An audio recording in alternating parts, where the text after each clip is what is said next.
සීනයක් මම නිතරම දකිනවා. මේකේ යම් විශේෂත්වයක් තියෙන්න පුළුවන්. ඒත් ඒකේ පූජනීයත්වයක් මට පේන්නේ නැහැනේ. තින් යාව?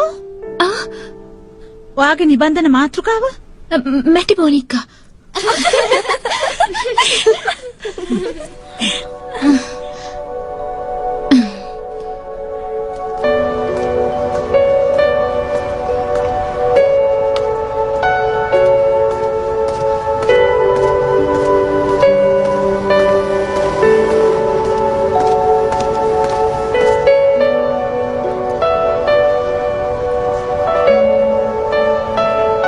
කොහොමද තින්නේ?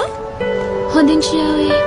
වාචික පරීක්ෂණ වල නිදාගත්ත එක මහාචාර්යතුමට අහු වුණා නේද? වරද මගේ තාත්තගේ. මහර හේතුවක් නැතුව අවදි කරලා පුරාවිද්‍යා තොරතුරු ගැන හොයන්න කියනවා. ඉතින් මුළු රෑම මම අවදියෙන් ලොකු පොත් ගොඩකට යට වෙලා ඉන්නවා. කොහොම නිදා ගන්නද මම? ඒ නිසා බැනුම් ඇහුවේ. මේ බලන්න තාත්තා දුන්නේ පූජනීය වස්තුවක්. අයිති නන්නේ රාජධානිය. මේ නිසා මට නපුරු හිණක් පේනවා. ඒත් කියන්නේ මම ආරක්ෂා වෙනවා කියලා. තාත්තා හිතන්නේ ඔයා ගැනනේ දොස් කියන්න එපා. නිබන්ධනේ කටයුතු ගැන තව ටිකක් මහන්සි වෙන්න. මමත් හිතුවේ ඒකම තමයි. ඒක හොඳයි. මහන්සි වෙන්න. ඔයාගේ තාත්තා පුරාවිද්‍යා ඉතිහාසඥයෙක් නේ. ඔයාගේ නිබන්ධනේ අපේ පන්තියේ හොඳම නිබන්ධනය වේවි. නැහැ. අසාර්ථක වේවි තාත්තා වගේ දක්ෂ නැති නිසා. අයියෝ එහෙම කියන්න එපා. කෙනෙක්ව හමු වෙන්න පොරොන්දු වුණා. මට බනින්නේ නෑනේ ඔයාව දාලා යනවට.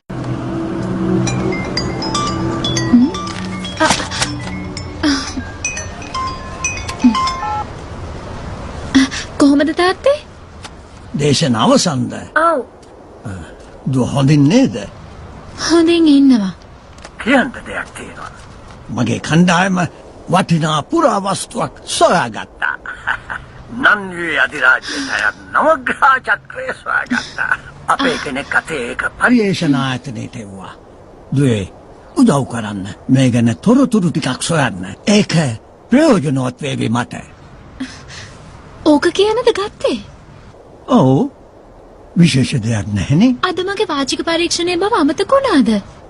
අයියෝ, ඇත්තටම මට සමාවෙන්න දුවේ. ගවේෂණ වැඩ නිසා මට අමතක වුණා. ප්‍රශ්නයක් උනේ නැහැනේ. එපා අහන්න. මම සැරයක් සමාව ඉල්ලුවනේ දුවේ. තරහ නෑ නේද? කවදාවත් නෑ තාත්තේ. තාත්තා මට දුන්න පළඳනාවේ යම් විශේෂත්වයක් තියෙනවා වගේ. ඒ කිව්වේ? මට ඕක දුන්නේ පෞරාණික දේවල් එකතු කරන මගේ මිත්‍රයෙක්. නන්නේ වැසියන්නේ පළඳිනවා අපල වලින් පිහිටක් ලබා ගන්න. ඇත්තමද? ඇයි? මොකුත් ගැටලුවක්ද? අනේ මන්ද. තාත්තම බලන්නකෝ. මම